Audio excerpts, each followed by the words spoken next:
Hello everyone, welcome to FanFic Breakdowns. I'm your host, Smash King 24. And I'm legit Elizabeth WWEFan. And we're here to review all your favorite Super Smash Brothers and affiliated Nintendo stories. Welcome to the first episode. We're not really sure how we're going to be doing this, but we have kind of a plan. We're just winging it mostly, let's be real. Yeah, kind of. Okay. Well, we do have a bit of a schedule, so hopefully we don't bore you guys too much. So today we have a story by an author who's not really that big in the Smash Bros. Fandom, but the story we have here is actually one of the better ones of the new year of 2016, and it's called Love Handles by Hop Rocker. So how this is going to work is we're going to go through different segments of the story. We're going to analyze the plot, the characters, the setting, and the theme, and overall what our thoughts were on the whole thing.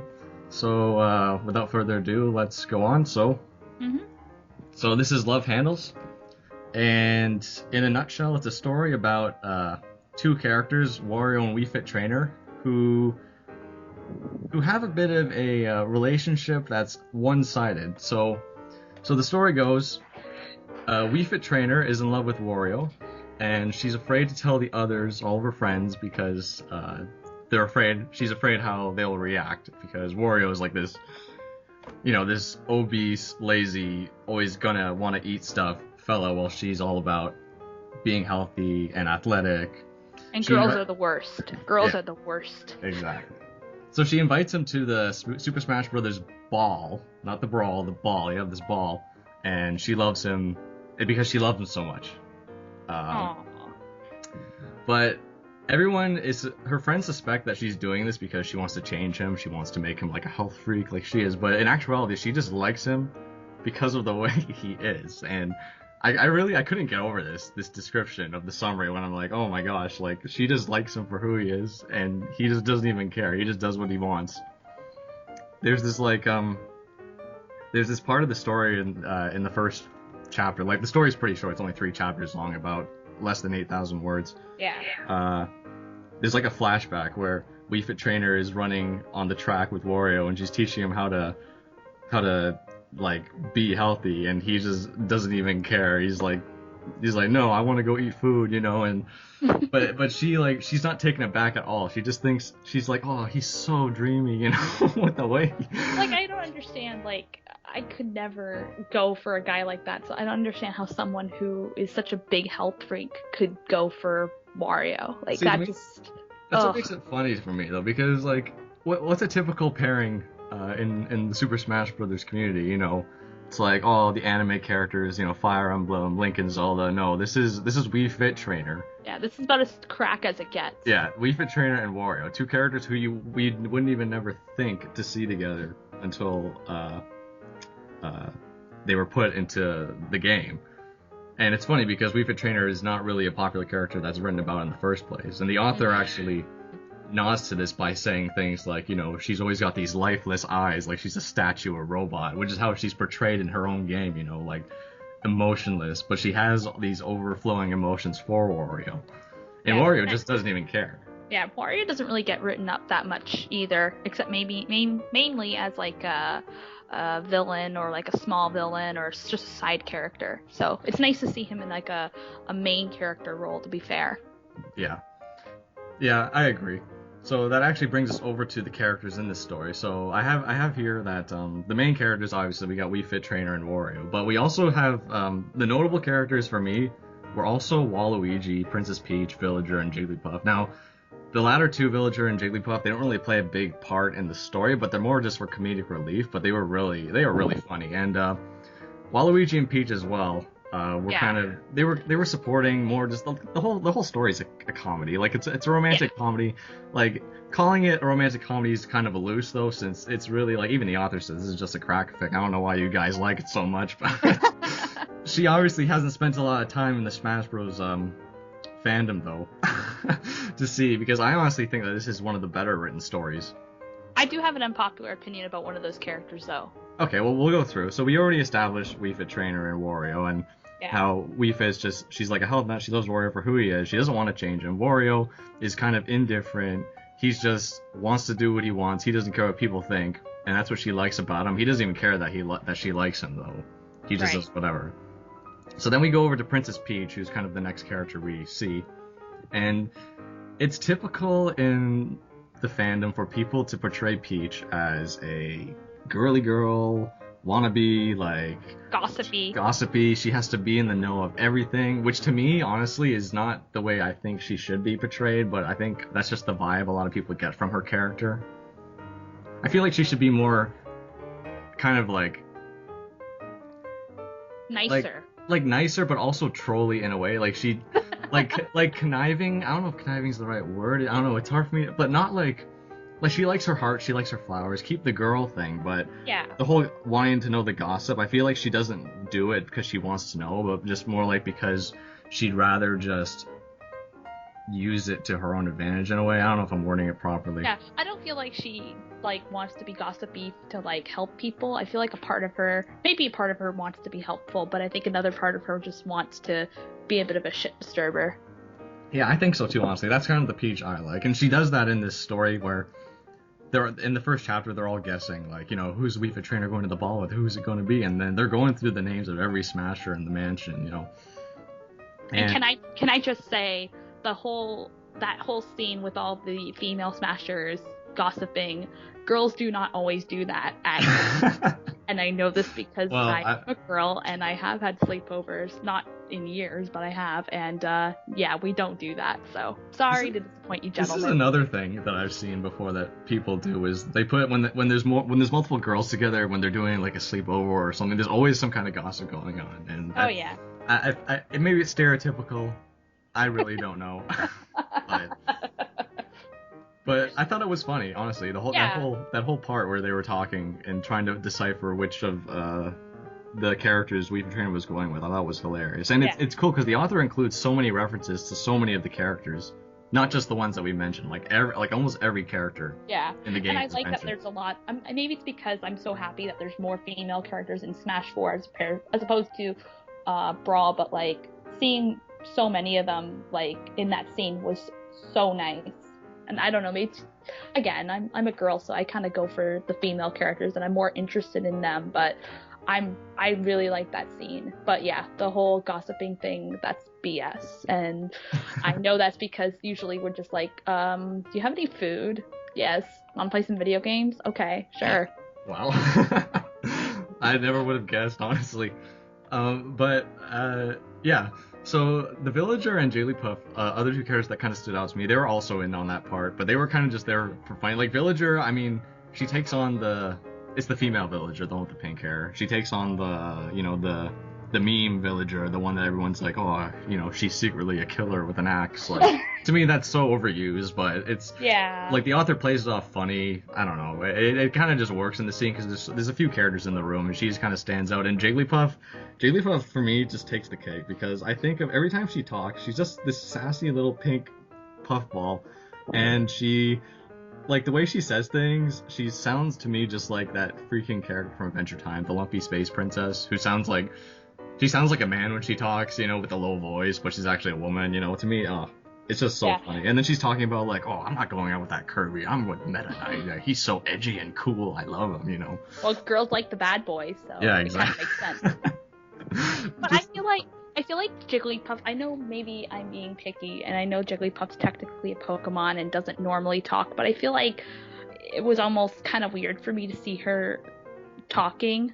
I don't know, maybe that's just me. I know I mentioned earlier I had an unpopular opinion, and that was kind of it, that the talking part was just odd. I liked it, but it just kind of like, I don't know if this fits per se. It's the same with me. I'm not really a big fan of the Pokemon talking thing, but in this context, it's like, the author's completely aware of what she's doing, and she's breaking a lot of rules, and just like she doesn't care really. The jokes don't have to make sense, and that's why in this context I didn't really mind the whole Jigglypuff talking. I mean, I'm pretty sure Jigglypuff is the only Pokemon that actually talked in the whole thing, even though it mentions like Greninja's there and whatever else, his other Pokemon.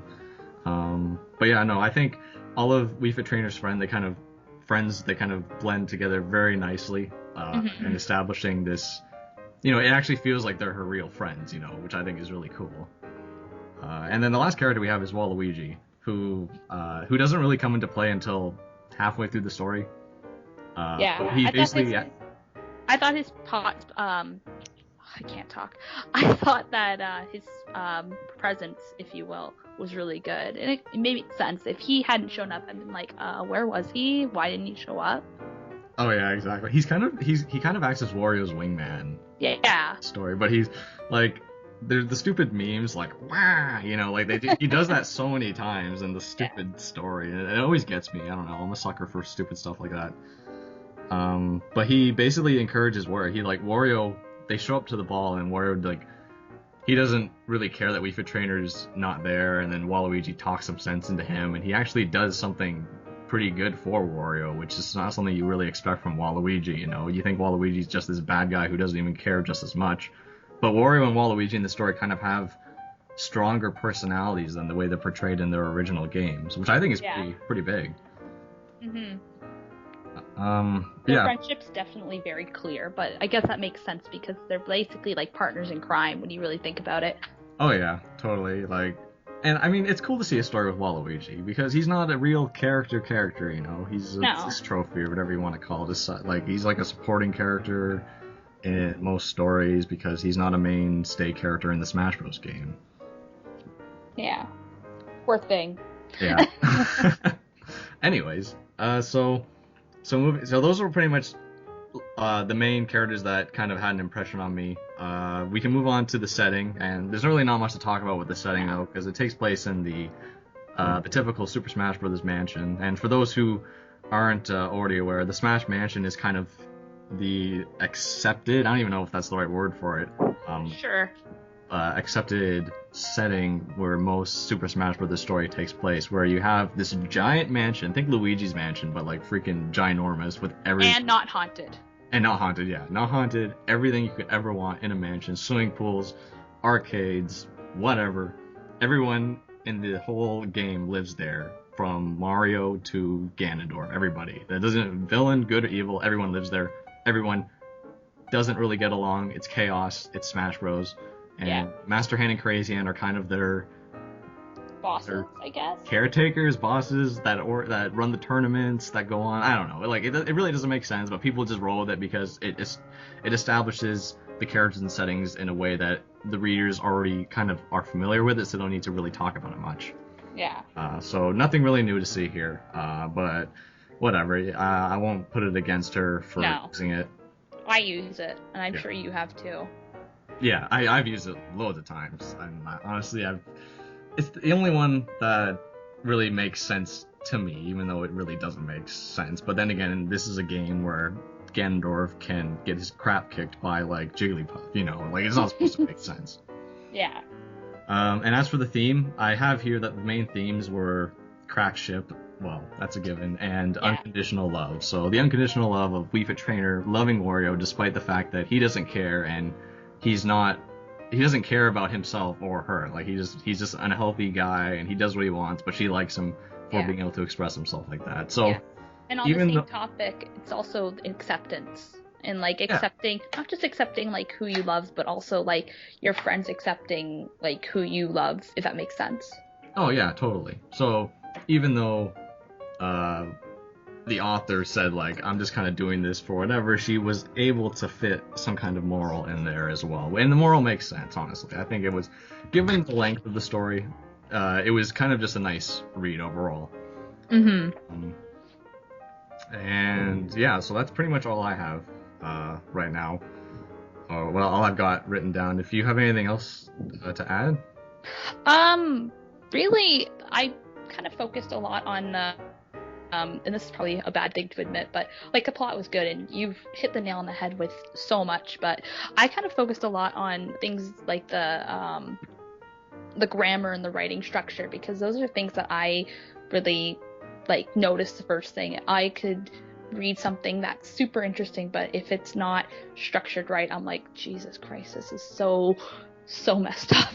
Wow. So there were a couple things where I was like, why is this a sentence by itself? It could really fit with the previous paragraph and be just a bigger paragraph. Yeah. And like some sentences just seemed like very short. Like when she was describing her outfit, it's like you could have made it a little bit longer. Like I understand you don't want to do run-on sentences, but I don't know.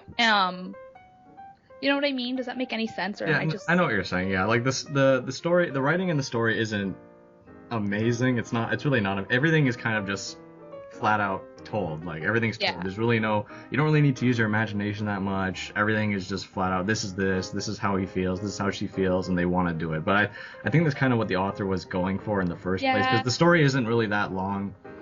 It was kind of just more for fun, and you don't really need to put a lot of thought into it while you're reading. That's why I think it kind of works with the characters that were given, you know. Yeah. But no, I know what you're saying. Like, Yeah. there are some things that they could have been worded better. Sure, they could have been like two sentences that are too short, that are too long, that just cut off. Like, I don't know. Like, but overall, I think it suited the overall tone of the story. Yeah. For sure, I'd say. Yeah, and I liked most of the humor. I'm not a huge fan of crude humor or like gross out humor. I prefer more like dark comedy. Maybe that's just me, and I know that everyone feels that way. But if you like crude humor, I know that people will like this. Oh yeah. And I also found that like the emotional moments, without spoiling it, there's some scenes and later on that they didn't choke me up per se, but they were definitely emotional per se. Oh yeah. And I thought that the emotion was very real, and I could definitely feel it like in my heart of hearts. Yeah, I don't know. Like the emotion, it was, for me, it was the opposite. I kind of enjoyed the humor more than the emotion. Like there's a part where, you know, Waluigi's standing there at the ball. He's like, why did Rosalina go with Luigi? Why didn't she ask me? You know, why? He's like all upset, you know. I'm reading it all in his voice, and it kills me. It's friggin'. You know, you do a really good Wario impression, by the way. Oh, thanks. I can't, so don't even ask. I would be lying if I said I've never gone through a story and actually tried to reenact the character dialogue with the actual accents. I've done that a few times, especially with Wario and Waluigi and Mario. Well, they have such distinct accents, so I guess that makes sense. Well, it's not I'm no Charles Martinet though. What can I say? Yeah. It's not like Lucina, who's like, yeah, she has a voice, but it's not as distinct as like, you know, the other the ones you mentioned before. Yeah. So yeah, I thought the humor was really well executed. The emotion really wasn't as much for me, just because I know it was a humor, and you know, in the end, it's like, well, everything's probably gonna work out anyway. You know, like it's not gonna be a tragic. I didn't expect it to be anything tragic, even when the climax did take place. Yeah, like I knew nothing bad was gonna happen, but like I still thought the emotion was really good. That's just me. And the humor was like I said, all right. Yeah. So overall, I'd say I would definitely give this story 2 thumbs up, and recommend for anyone looking to read a Super Smash Bros. Fan fiction. It's definitely, I wouldn't say it's one of the best, but it's definitely up there as far as my favorites go. I think it's one of the lesser known but should be really appreciated stories. I mean, come on, it's about Wii Fit Trainer and Wario. Like, I'm pretty sure there's no other story out there that contains those two in the same like setting, you know? Have you checked? No, I haven't. But I've written them together, not like as a couple, but I've written them in the same story. But that's not the same thing, obviously. No, well, yeah, sure. That's what I mean, though. A story about Wii Fit Trainer and Wario, good comedy, some feels, fun characters. This story's got it all, so definitely recommended for anyone who's looking, who's interested in any of those departments. Definitely check this one out. This is Love Handles by Hop Rocker. So I think that just about wrapped things up. Yeah, I think we're good. All right. I think that went pretty well. Yep. Okay. So we'll see you the next episode, everybody. And I don't know when that's going to happen or what it's going to be on. But if you have any suggestions on how we should do the show or what story we could do next, then feel free to leave a comment, send us a message on one of our accounts, and we'll probably get back to you. Please like and subscribe, of course. Yep. So this is Smash King 24 and legit ElizabethWWEFan signing off. Happy smashing.